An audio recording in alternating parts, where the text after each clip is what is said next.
Bonjour mes stagiaires, bonjour à tous. On va voir avec vous maintenant dans ce vidéo les composantes ou éléments constitués des marchés.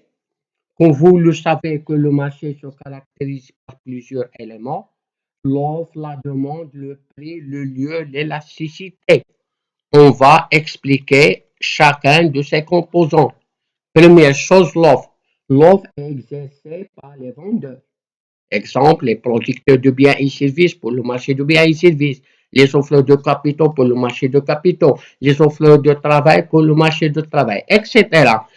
On a une deuxième chose à faire ici, la composante de l'offre.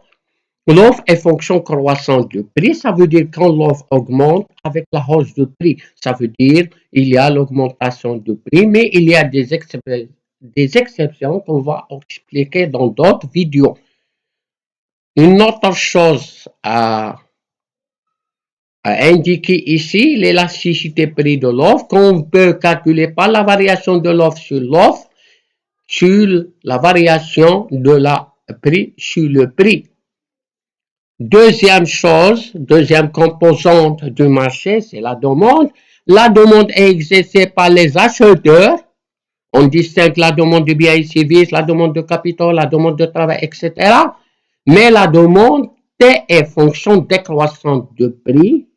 Ça veut dire qu'il diminue avec la hausse du prix. Et il y a l'élasticité de prix et l'élasticité de revenu qu'on peut calculer par la variation de la demande sur la demande sur la variation de prix par rapport au prix pour l'élasticité prix-demande.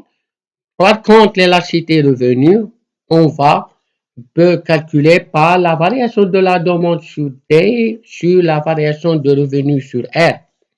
Maintenant, le prix est déterminé par la loi de l'offre et la demande, comme on a déjà indiqué plus haut, mais ce principe, ça veut dire n'est pas toujours respecté, ça veut dire il y a des exceptions. Le lieu, qu'on a déjà indiqué dans la première vidéo, on a le marché, c'est un lieu concret, exemple le souk, le supermarché, marché de gros, etc. Pour le marché, lieu abstrait, il y a le marché interbancaire. On a le marché produit ou le marché théorique, c'est un marché abstrait. Merci de votre attention. Jusqu'à la prochaine vidéo. N'hésitez pas de poser la question. N'hésitez pas d'abonner pour recevoir d'autres vidéos.